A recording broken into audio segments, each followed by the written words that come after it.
Hello, my name is Rich Howard, owner of Architectural Builder Supply. This video is to bring you a closer look at the Detex. This is their part number BE-961-1. Hard to see, but it's a BE-961, then it's a -1. That's the variant of this.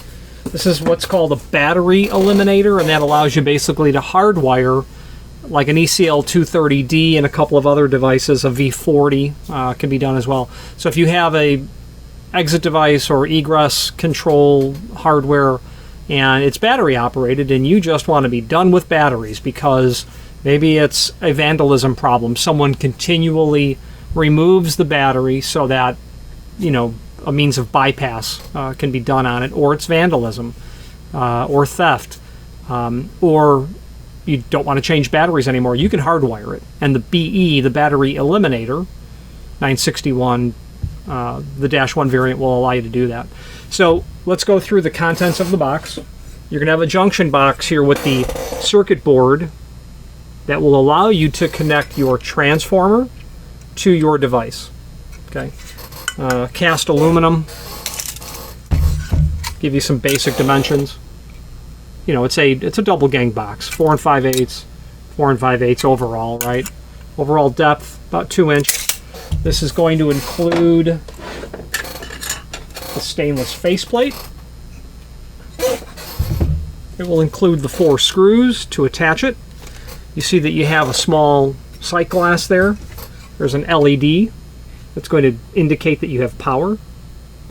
If I were to simply wire this, I don't have a device here. I'd have to probably connect a load to it. You know, an electric strike would probably get that LED to come on. You're going to get flexible conduit. That's going to allow you to run power. To run the power. Obviously, this would be called like an armored door loop. You're going to be able to go from the wall to your device. You know, however, wherever you're going to install everything, but you'll need a mean. Here's what I'm trying to say. You'll need a means to get the power from the wall to the device. You can go surface mounted, or you can use a power transfer device, generally a hinge, and there's other variants on that. But what they supplied with this was just flexible conduit. I am also tempted to know how long this is. I'm going to pull this off. This battery eliminator may be a discontinued product. I have a feeling that it is, and I know that the ECL230D is as well. Very uncommon for me personally to sell this. I may have sold 3 of these in 30 years. So I'm caught up for this decade.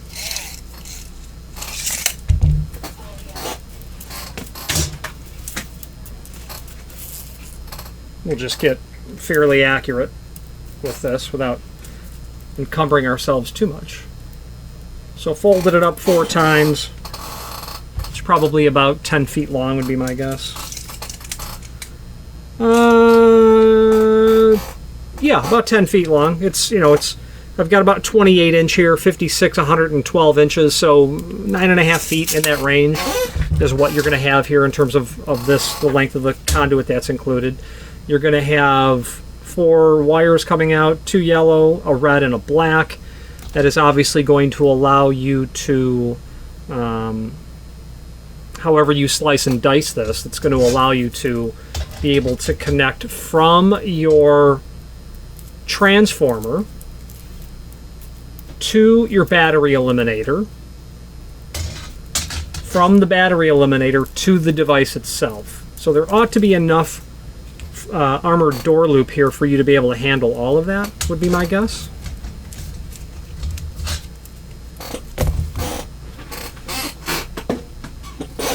We'll do that a little more elegantly, since this appears to be 3/8 is what it appears to be.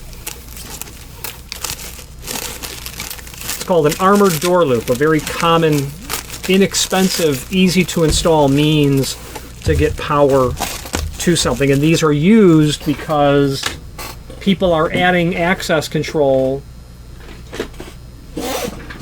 in openings that didn't have it. So you need some way to get power. The door's already hung. You've got hinges. You know, you're not going to get into trying to get power into the wall to conceal it. You're just going to surface mount it. Then, of course, you're going to get a transformer. This is going to allow you to run 12 volt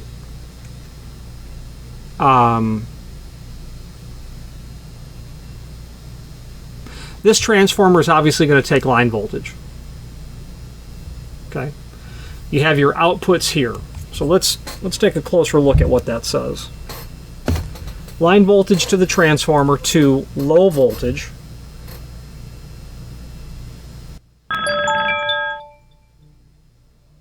Yeah, 12 volt is the secondary side. And that is indeed what a -1 is. It is a 12 volt output is what it is. Let me make sure of that.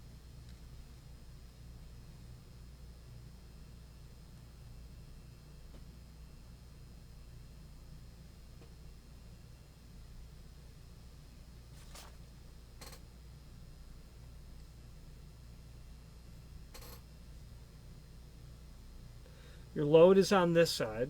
This has obviously got to go to your high voltage side, which is 120 volts. So, truth be told, I mean, this is clearly listed as 12 volts. And there are some images down below which we're going to take a look at. 12 volts. Primary side is 120 volt. Secondary side is 12 volts. So you're pushing out 12 volts.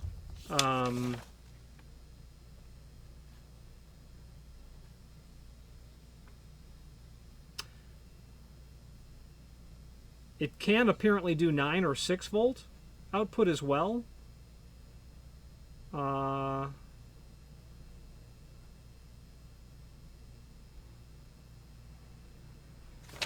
don't, short of having a resistor, I don't know how, a resistor, would that work?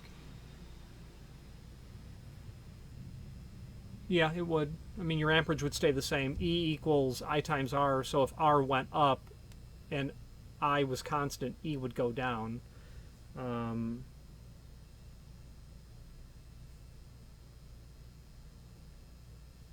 I'm tempted to power this just to put my voltmeter on here, but I guess it doesn't really matter. So let's just, it's 12 volt is what it clearly is indicated. The part number tells us it's 12 volt, and the transformer that's included tells us it's 12 volt. So you'll get the transformer, and that's everything that's in the box. That's everything that's going to be included. And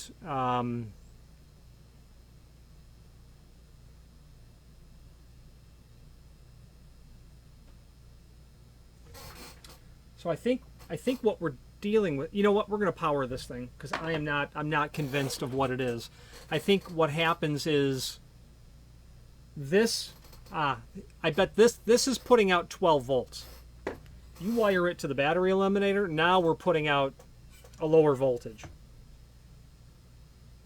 There's only one way to know. Let's power it up. Let's do that. I want to be sure of what I'm talking about. I've never installed one of these. Let's find out. If you are enjoying this video, please click thumbs up or like, and also please consider subscribing to our channel. Let's move on to the rest of the video. Okay, let's power this unit for the sake of powering it so that we can really know what's happening. I'm going to power the transformer. Oh, and by the way, this gasket, this open cell foam gasket is included with the faceplate. I didn't show that earlier. And as well as are these connectors, okay, to get everything connected. All right, let's roll our sleeves up and play around with this power so we can figure out what's going on. I have a older Lochnetics 510 here that I use in instances like this. So we're not ready to do anything with that. We've got to power this first.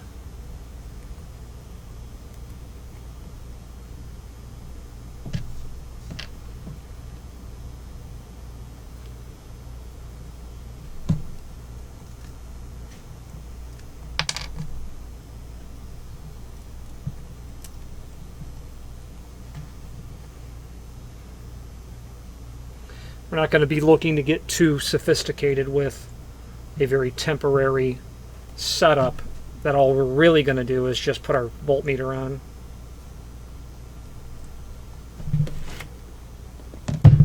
Just here. You know.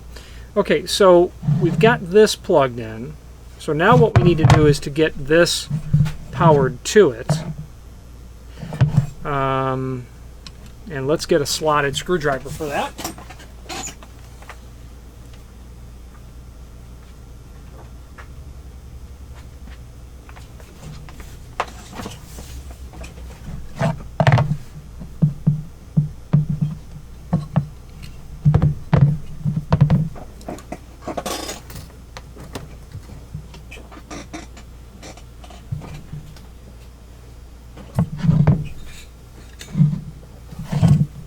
Okay, yeah, those terminals are threaded out adequately.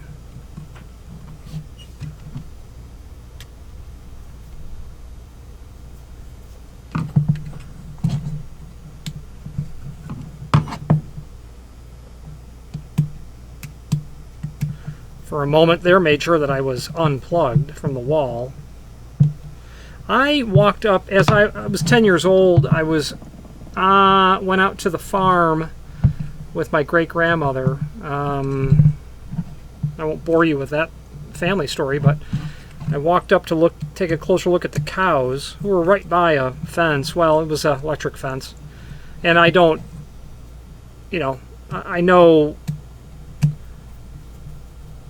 I learned about electricity that day. The low amperage, I believe, well, I'm still here, so low amperage. I think the voltage was very high, though.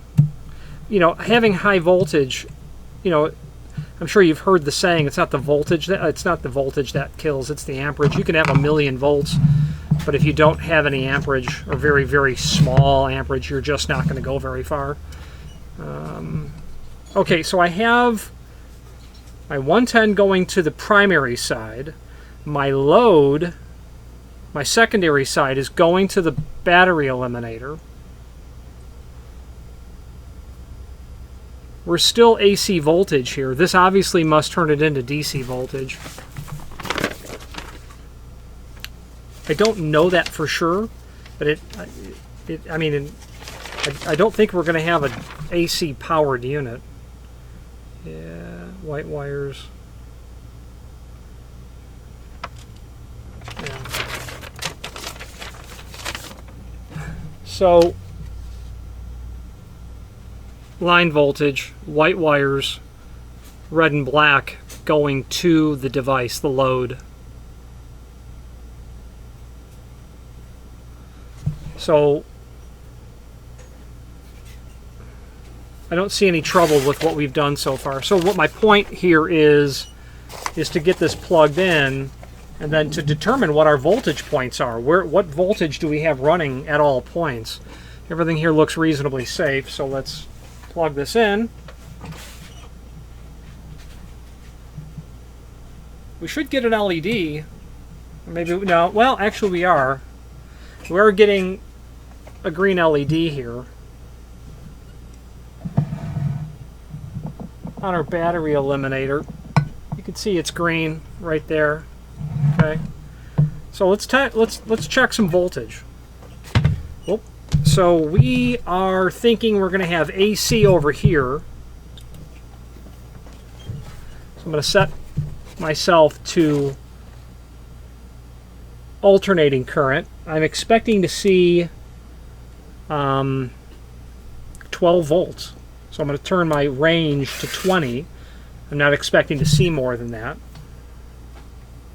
So we're on AC voltage. The polarity won't matter because it's AC voltage. Okay, I'm getting 14.5 volts on the secondary side. So that makes sense. I'm going to assume we're getting 120 volts over here. I won't bother to probe that. So we should be getting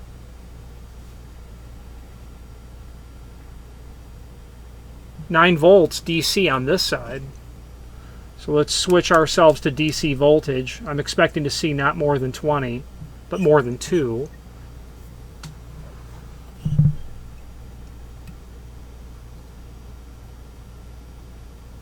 There you go, 8.64 volts. All right, now we know exactly what we're getting with this. No confusion, no misunderstandings. So this unit is not only transforming it, which is the wrong term to use, it's rectifying it, and it acts like a mini power supply in this. Oh, well, there's a rectifier there. I can see it. I'm going to unplug this first.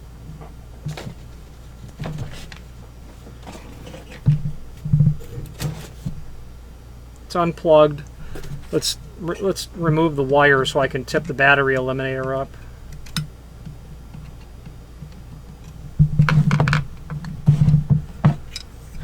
That's a rectifier right there. Those little squiggly symbols that are on here, that's a rectifier. That's what that's doing. A BR1 bridge rectifier. That's what that stands for. You can't see that really in the camera, but BR1, that's a bridge rectifier. So it's rectifying it to DC, and there must be, I'm reasonably dangerous on my feet with electricity, but I'm going to assume that there must be a resistor somewhere that's lowering that voltage. Okay, so then these wires would obviously run to our load, our device. So I suppose well, I don't know what amperage this is rated for. What the rating is. Can't be very much at all, because if the device works from a battery, it's not going to be a huge amount to begin with. So could you power something else that needed 9 volts? I suppose. I can't think of anything that takes 9 volts. That would be a load other than this. Okay, great. We have answered that question. Let's continue on. If you've not hit subscribe yet, we would very much appreciate if you did, and hopefully you're enjoying this video. Now, let's get back to it. Okay, so we've shown what is included in this 961-1 battery eliminator. We've wired it, we've powered it, so we know what is happening voltage-wise at each step. And we've talked about why you're going to use this item. The thing to do now is to go over the instructions, or at least to review them, to make sure that we understand what we're doing and why we're doing it.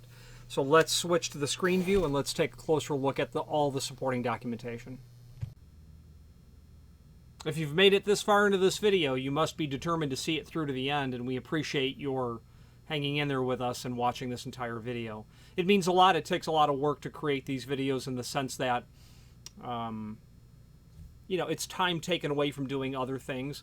However, the advantage for me personally of creating these videos is the fact that it does allow myself to either learn about something new, to reacquaint myself with something, or to reinforce what I believe that I already know. Any comments that you might leave down below would be greatly appreciated. Thank you. All right, let's take a look at our supporting information. So the extended description first. Standard cast aluminum case. Okay, outputs. Now the instructions say to contact the manufacturer if you want to do a 6-volt output jumper select. Well, what does it say actually? It says for 6-volt output applications, call Detex.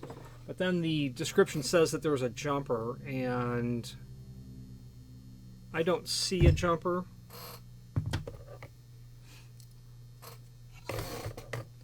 Allow me to inspect the board a little bit closer. Oh, there is a jumper. Yeah, there is a JP1. Shoot. I should have tested that while I had it wired. There, I'll show you the JP1 in an image. I would personally have thrown that JP1 jumper and then reviewed what our output. Yeah, for sure. For sure, because there's clearly a resistor on board. Or multiple resistors. So that's obviously going to have everything to do with it. Yeah. Okay, so The instructions say to call Detex, and there is no other reference to changing it to 6 volt. What I am thinking is that the hardware you're going to attach it to is going to require a different voltage. So if this battery eliminator works for an ECL 230D and these V40 models, you know, one's going to be 6 volt and the other's going to be 9 volt most likely. That will be, I'm going to say the V40s are possibly 9 volt, and that ECL 230D is a 6 volt. I could have it the other way around. I simply don't know, or I should say I don't recall.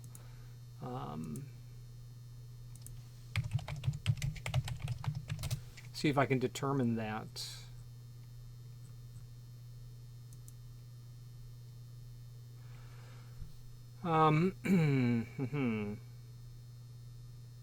Yeah, I don't see.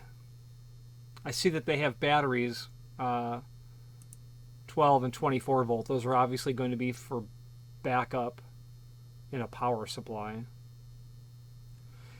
You know, what voltage you're going to need to run to it, you're going to know that from your device. Actually, you're going to know that from the battery that you have connected in the device. So you're going to know that immediately. And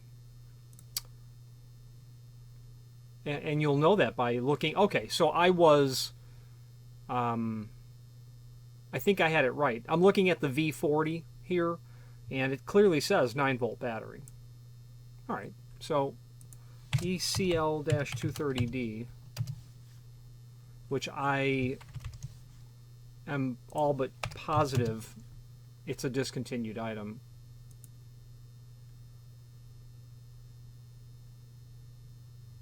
Nine volt battery. Okay, so all of the models that this works with are 9 volt.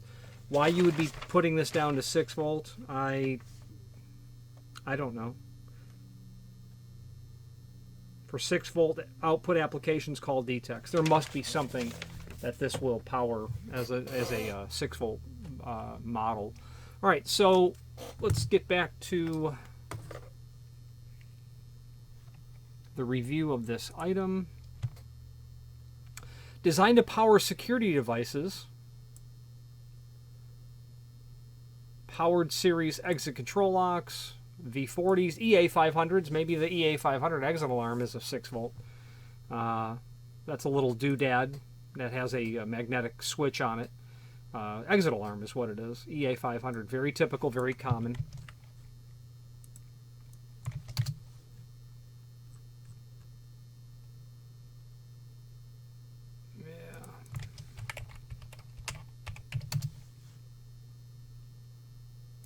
We'd have to take a look at the manufacturer's instructions for that. 9'6" flexible armored cable, mounting hardware, transformer, packed on the wall, installed on the wall, adjacent to the protected door, quickly and easily. Yeah, sure. So let's take a look at the installation instructions that are linked to down below. Actually, first, let's look at photographs that we have. There's the label, the contents. Okay, a little blurry picture, but that JP1 is right here.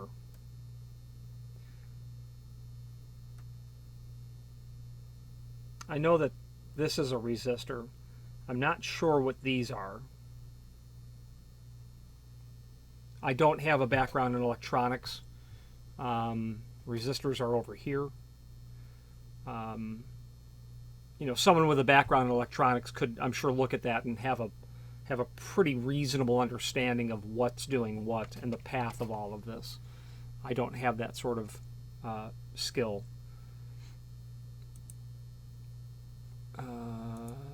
Okay, a closer photo is all that is. There's your JP1. Cast aluminum box. Profile. Let's look at one more set of images. There's your stainless plate. Your transformer. This is the secondary side. Primary and secondary. That says load right there. That's going to your lock, obviously. So this was 120 VAC in and 12 VAC out, I believe is what it was, because we were rectifying it on the circuit board. I have that upside down. That says load. The label that's on the transformer. Someday I'm going to make a video of actually cutting one of these in half. I know what this looks like on the inside, and they are... Transformers are extremely simple. Once you take the time to study them, and you invest the time, hours to study them, you will... I was extremely amazed as to how stunningly beautiful the universe is when it comes to magnetism. And transformers. Without transformers, we wouldn't get power from the coal plant to the wall where I plug in my phone to charge it overnight, right?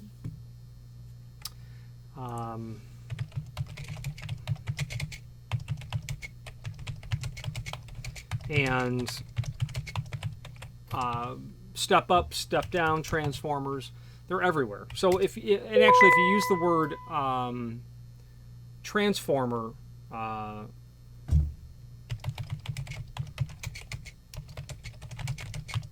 you're talking about AC power. If it's DC, you're going to use the term power supply. So if someone uses the term transformer, yeah, we're talking about AC power.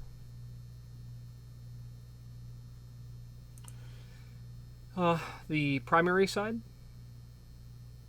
black and white, that's a tip-off that you're dealing with AC voltage, hot and neutral. Your armored cable.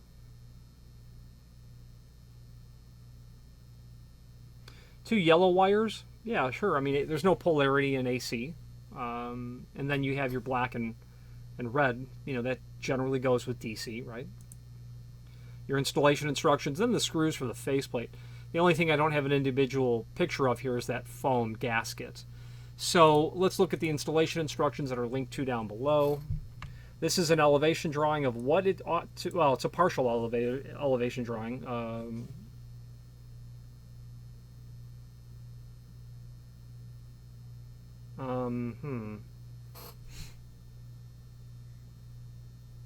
Yeah, no, it's an elevation drawing.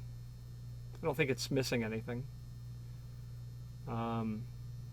in terms of showing you. So you're going to have your 100, well, I guess it's partial. You'll have your line voltage coming in to your transformer. That's going to need to be put into some sort of box, some sort of an enclosure.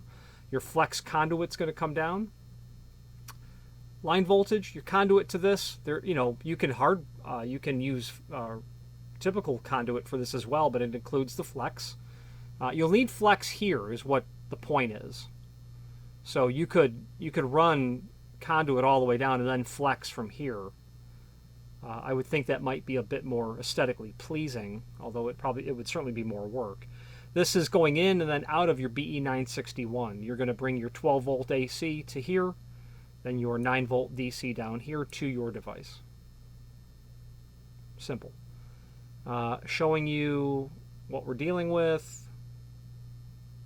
The box doesn't really look like this, but it's not too far off. The gasket. This is the Dash 2 model. There is no audible alarm on this. ECL 230D cover modification for use with the battery eliminator. You will need to cut a notch in the cover to get that conduit in, your flex conduit. Should be not a major deal. Wiring connections, let's pull that up a little bit closer. 12 VAC coming in after the incoming. This is just a closer view. They're showing it white, okay. Red, black. Black is negative. Remove battery connector from battery cable and splice to power leads, red to red, black to black. Okay. So the 961 can drive up to 2 exit control locks.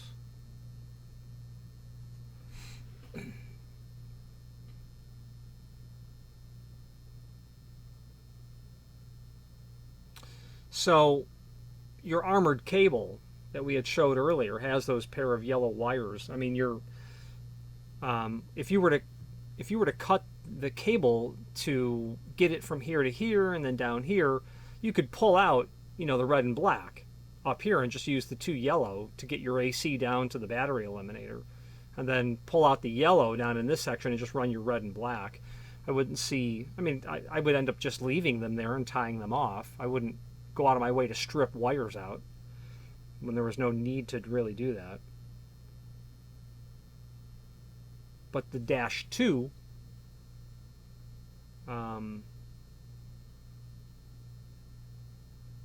is going to give you the ability to drive up to 2 exit control locks, and that's all there is to it. So shouldn't be any questions on this.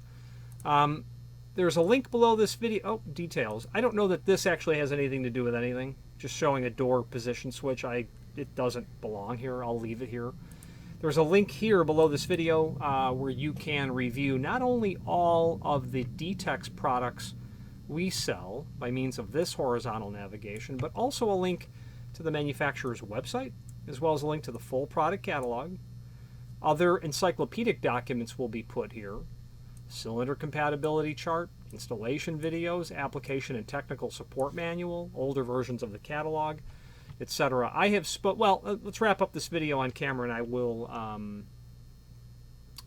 finish that thought.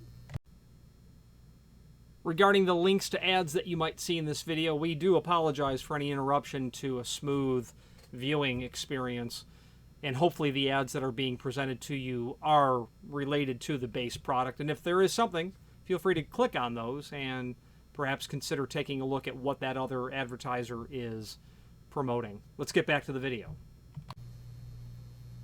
So the thought I was going to finish is I've spoken to Detex a handful of times over my career, whether it be in the 90s or the 2000s or the 2000 teens or the current decade.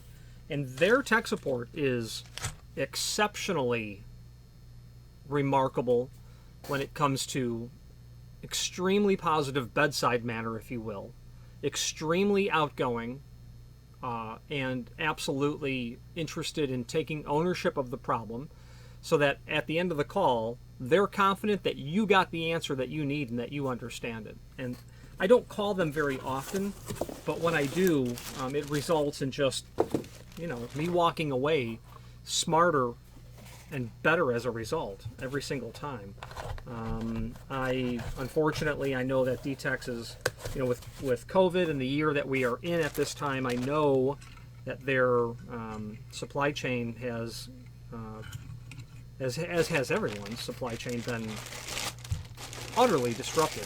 So people are waiting extreme long lead times to get material, and that's unfortunate because the name Detex is quite synonymous with access control in certain areas.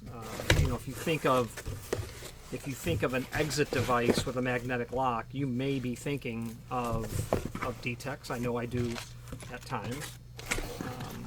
So we have all this in here. Now, I believe I said earlier, it is my understanding that this item is discontinued. Making this video was to simply archive the data for someone in the future wanting to see what it did, what it looked like. So hopefully there's some benefit in that there somewhere.